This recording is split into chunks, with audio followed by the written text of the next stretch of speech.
As I prepared to give this presentation, it kind of took on a life of its own, but in a good way. A lot more content was generated, so I'm going to try really hard to fit it into the 25 minutes that was allotted.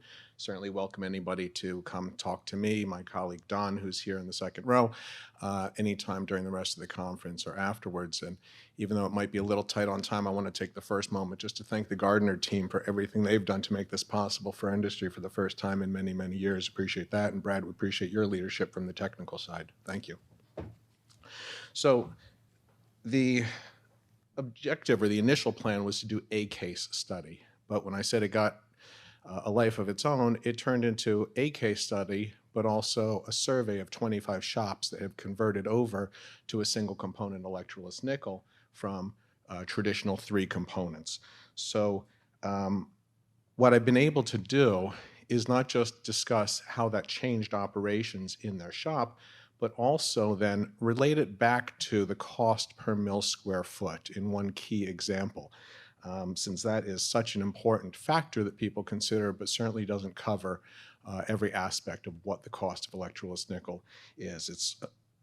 Today we're going to be able to present a much more comprehensive view of what is the total cost of operation of electroless nickel and illuminate ways to save on that, especially with a single component. And also, I think this will help improve on the accuracy of quoting jobs for each shop. And that's something that I always recall as an issue in our own shop, but obviously is something that affects everyone. There's a great paper 25 years ago at my first EN conference by Milt Stevenson called Pricing Electroless Nickel, A Formula for Disaster. So we've all gotten a lot better in 25 years, but there's still certainly challenges, and hopefully that the information I'm going to present now will provide a little bit of disaster aid for shops in their quoting process. As I mentioned, we did a survey of 25 shops that have converted from 3 components to a single component, and that includes, as I'll be mentioning, shops worldwide who are purchasing 3 components from multiple suppliers who've now switched to single components, again, in multiple countries, provided by many different suppliers. In fact, there's even 12 here that sponsored this conference very proudly, suppliers of single component electroless nickel. But I'm going to be using surface technology as a baseline for the key calculations in this, and that's for a couple of reasons. First of all, we are a job shop. We've been a top shop. Solar-powered, zero discharge, so really ahead of the curve in terms of a lot of sustainability issues, also like Skip was presenting earlier. A manufacturer of EN solutions, and in some ways the shop that least needed to convert to a single component electroless nickel because the solutions were used in-house, were manufactured in-house. So either way, there was the same amount of nickel sulfate and sodium hypophosphate being used per mil square foot. So this, I think, provides a really good case study. Let me step back and briefly say what is a single component electroless nickel. I know there was a lot of questions about it yesterday. Happy to answer those, but hopefully this is a good one. It's just one single component, often used by the letter Q, and it replaces typically the 3 components A, B, and C. So in that one component, it has all functional ingredients: the nickel, the hypophosphite, the complexing agents, the stabilizers, and it's formulated into one single component that is stable and pH compatible with each other and easy to use. It's important to know it just produces electroless nickel. It's not electroless nickel with something else. It's not better or worse. It's high quality electroless nickel comparable to any good quality 3-component bath. So there's nothing different about the electroless nickel deposit. It's really just about the process of using it, and as we'll see, that process is what makes such a difference in terms of the cost, the quality, efficiency, and so on that I'll be presenting. It's also important to know what doesn't change when converting to a single component, and I've listed up here on the screen everything that does not change. Basically, it's a drop-in solution. You can use the same tanks, the same pumps, heaters, filters, pre-treatment, everything is the same. The bath doesn't know it was made from a single component. It actually kind of does know that it was being replenished by a single component, and I'll get to that on more of some of the technical points later on. Also, in terms of background, the cost per mil square foot, and there's been questions that have been raised. Matt earlier today from Advanced Plating Technologies was saying it's about productivity, it's about the throughput, and it's not so much about chemistry. And I think this chart depicts that pretty well. Now, this is a representation in one shop. It can change from shop to shop, obviously. It can change day to day from within the same exact shop. But the analysis and the data that I'm about to present, this is basically the cost per mil square foot, where you've got the orange section as the EN solution. What it costs per square foot for the solution, whether it's a single component or multiple components to make a square foot 1 mil thick. But then you've got energy and labor as two of the smaller pieces, and overhead. And this, being the biggest portion, really points out where savings can be had with a process. And just to put some numbers to this, I used as a baseline, this is just a reasonable estimate for an average of what shops are typically paying around now. It depends if you have hypo surcharges, nickel surcharges or not, what volume you do, and so on. But $3 per mil square foot, just as a reasonable estimate for what's being used. To give you some other, comparable numbers, in this example, you've got the $3 for the nickel, labor is 86 cents, energy is 42, and all other overhead is $9.64. The more productive you can be, that's where you're really going to save money. So I think it's analogous to when you're looking at a car. If you only look at the miles per gallon cost of the car, you're overlooking a lot of the total cost of ownership, about what service has to be done, what maintenance has to be done, the other costs of fluids and things that go into it. We continue with more background before we get to the calculations that are being presented. The survey that went to 25 shops asked them which benefits they've experienced once they've been using a single component. And this is what they reported. I'm sorry if it's a little hard to read, especially people in the back of the room, but I'm going to expand on this to make it a little bit easier. These are the 4 benefits that were unanimous. All 25 shops said as they switched to a single component, it's easier to order, it's easier to stock, they have more consistent quality in their plating, and they have happier platers, which is something that I think is something that's overlooked, and it's a really important factor to have happy platers. We do a lot in all of our businesses, in every business, to make people comfortable, to make people happy, to make them be more productive and satisfied with their job, but not a lot goes by the way of the platers to make them happier with what they do. I'll conclude talking about how these shops have reported and why they've reported that their platers are happier with a single component. The remaining 9 benefits that have been reported, this shows them. I won't go through every one in the interest of time, but it shows that, for example, 23 out of the 25 shops reported lower makeup costs and higher productivity. 18 shops reported a faster plating rate and a longer bath life, all the way down to 2 shops that now are using the single component in a bleed and feed process, something that other people have spoken about throughout this conference as an option to consider. A single component makes that practical, much more practical than it's ever been, for reasons I'll also discuss. To the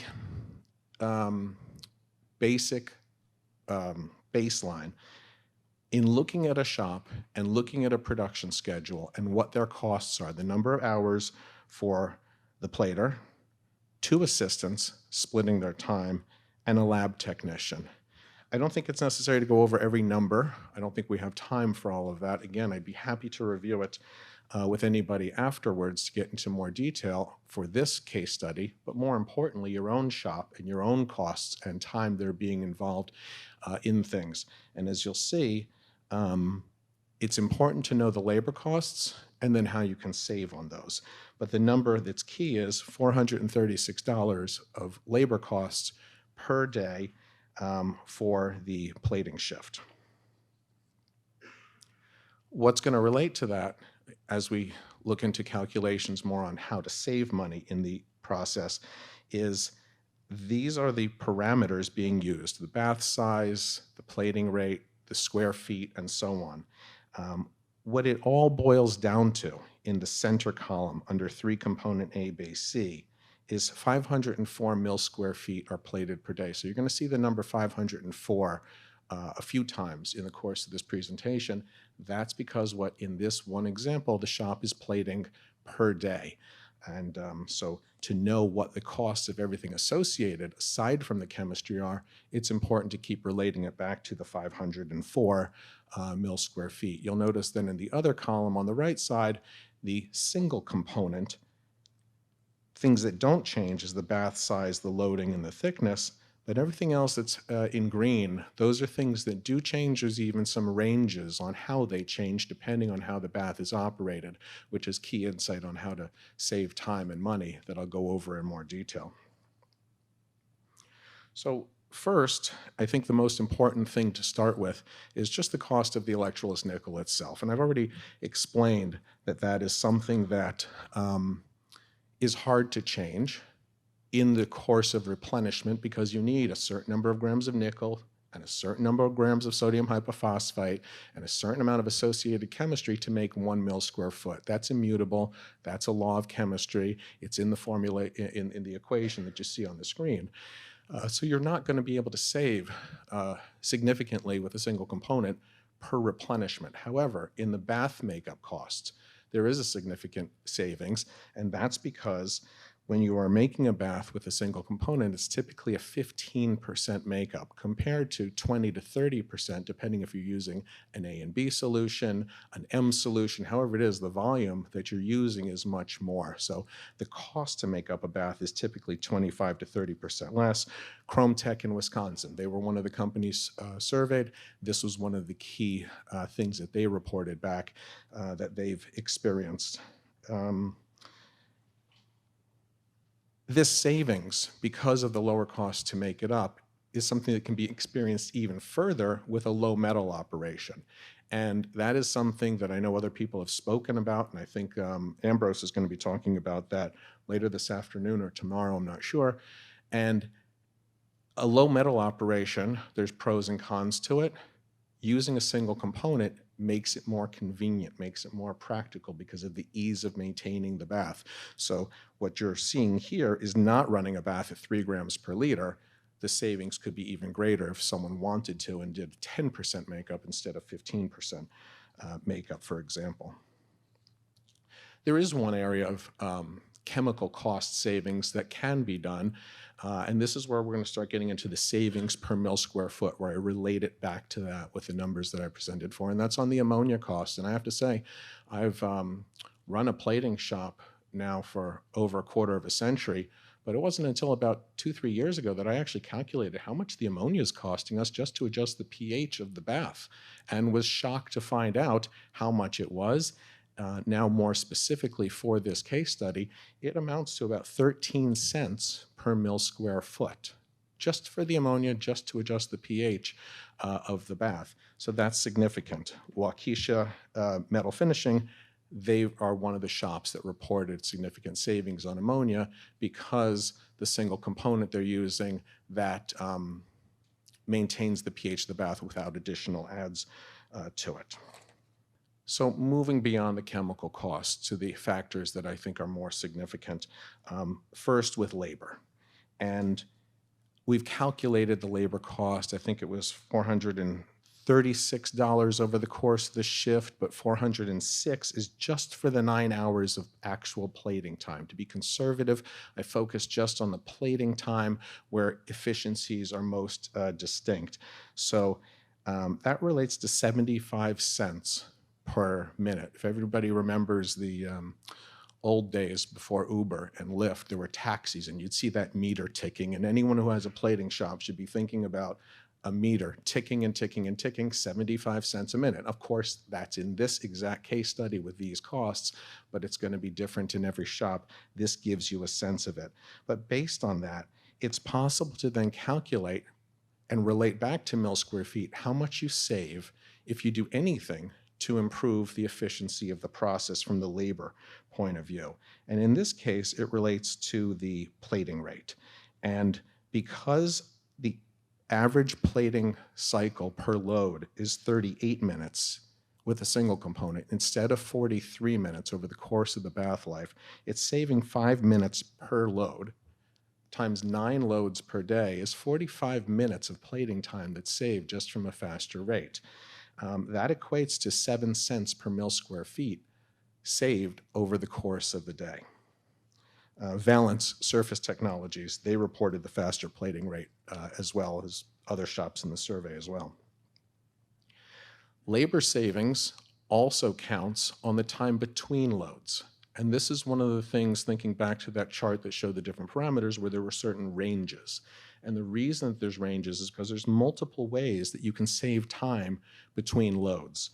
So for example, by switching to a single component or any other bath with a self-maintaining pH feature to it, you're saving, instead, you're going down from 21 minutes in this case study to 15 minutes. So it's a 6-minute savings.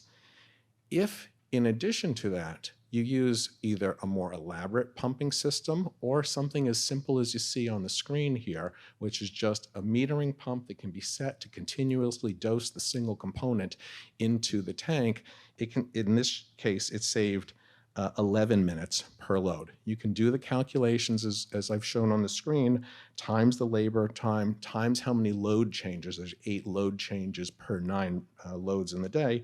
And that's representing between 8 and 23 cents per mil square foot savings for every mil square foot coated in that shop on that day. So it's quite significant. And the reason that this is possible is that using a single component is obviously faster to replenish the bath during the course of a plating cycle by using a replenishment pump. Some companies that have always sworn they would never use pumps because using 2 pumps where you have to keep it exactly the same in flow rate to not let the bath get out of balance, like Travis just was talking about and other people have spoken about in the last days.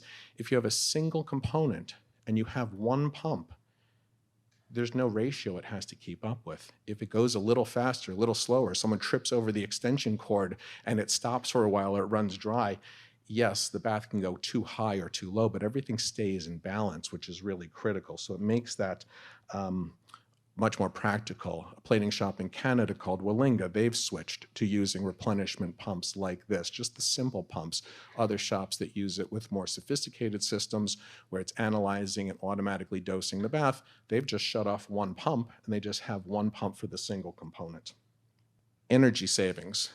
Basically the same calculations as labor savings. If you are making your process more efficient, if you're increasing your productivity and your throughput, you're saving on time.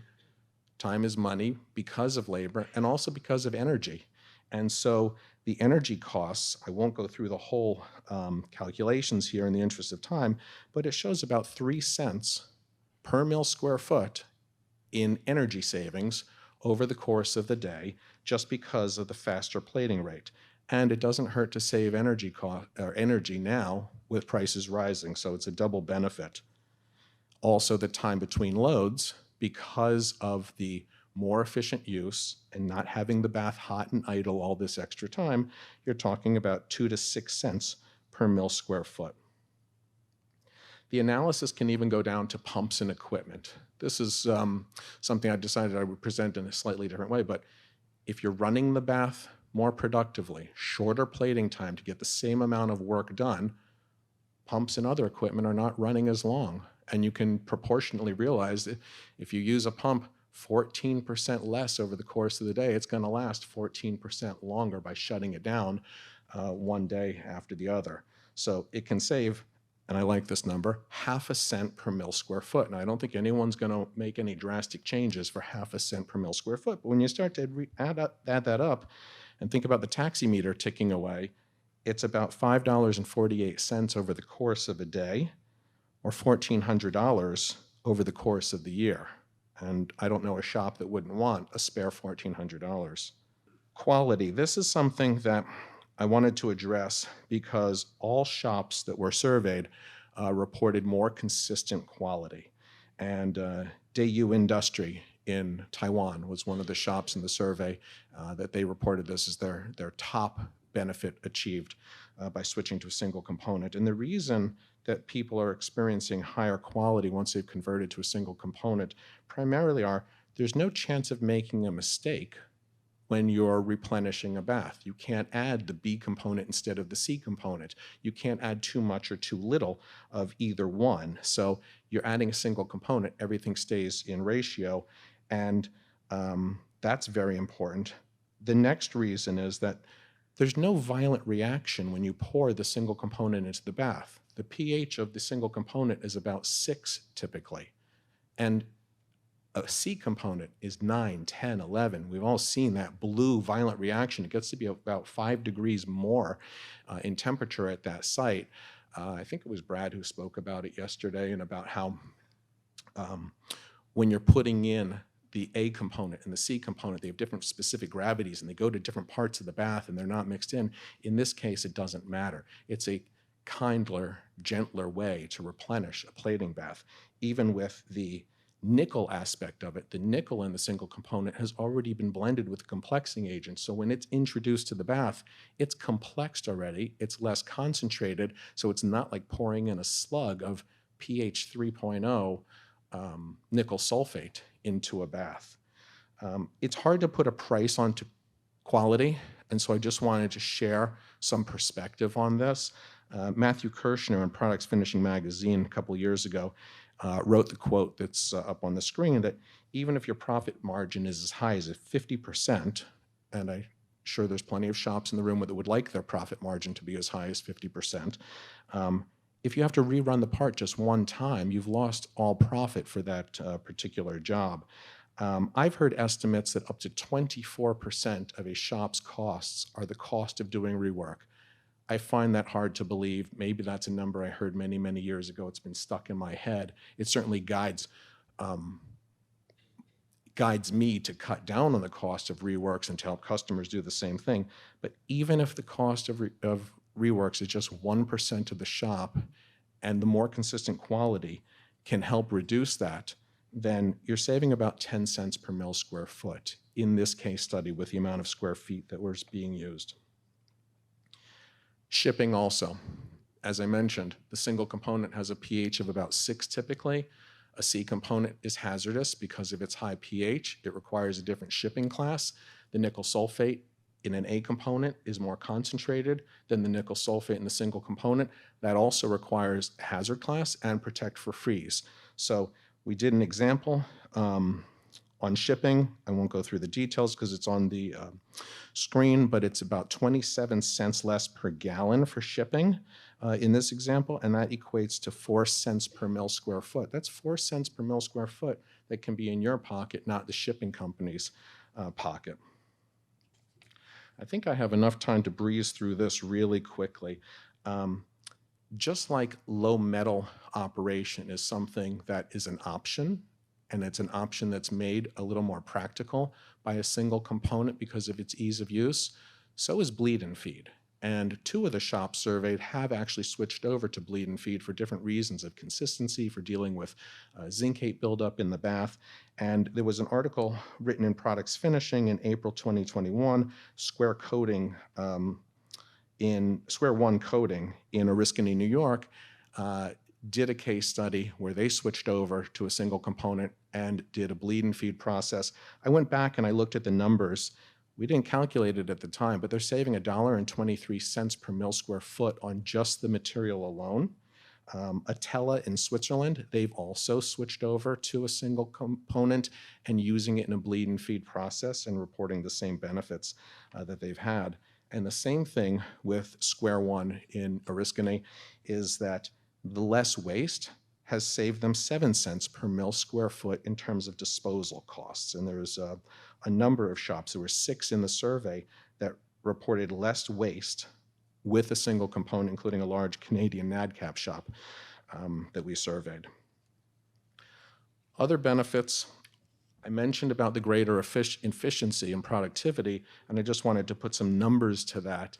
Going back to the chart and the timing that it is, there's no shop that's going to finish the day at 2:30 in the afternoon and call it quits when the shift is normally till, say, 5 o'clock. So they're getting more done in the course of the day. And what's on the screen now shows you how many more loads of parts, how many more square feet they can do in either the same 9.6 hours of plating or that they can finish in 8.25 hours. So it's very real in terms of the savings. And if you can do 12 loads of parts instead of the baseline 9 in the same 9.6 hours, your customers are happier. You've increased your throughput, you've increased your productivity, you got faster delivery time, the shop can take on new jobs, your overall profitability is higher because so much of the overhead, rent, taxes, and things like that, they don't change, and some of the utilities don't change no matter how much you're running. So I'm sure you can imagine all the other benefits. And lastly, some other benefits. It's less time in ordering, that's pretty small, but in terms of stocking, there are significant benefits that we hear from users of single components all the time, and that is that there's no fake full drums, meaning that you don't ever have a problem that the plater needs a new drum of A or C or B to make a bath or replenish the bath and finds out the drum he thought was full has 3 gallons left in it, and you can't run that day, you can't make a new bath, or you have to use an old bath. So that can't happen because all they have to do is have sufficient stock of the same one product that can be used to either make or replenish. And there's no leftover material because, as you know, if you have whatever size tank, you have to order 3 components, A, B, and C. There's no magic number of drums that are always going to equate to the right amount to make up exactly what you need and use it. There's always leftovers of one or the other. It uses less floor space, and some shops that's critical. I know some shops that are storing things outside because they've run out of space inside. I mentioned less idle bath time before for a cost saving, but we've heard so much, including the last presentation, about plate out. Even if you don't care about money, even if you don't care about time, even if you don't care about your platers being happy, you don't want your bath running idle and hot for extended period of times. It leads to bad things in the bath. Evaporation, obviously, it can lead to other problems, but certainly it can lead to plate out. And lastly, what I mentioned before is all 25 shops surveyed, including Suron Precision in Israel was one of them, said they had happier platers. And hard to put a number on that, but I have to believe that happier platers leads to higher productivity, higher quality, greater retention of them, and happier platers means happier managers and owners of shops. So let me stop there because I think I've gone over a few minutes, which I appreciate your indulgence, and thank you, everyone.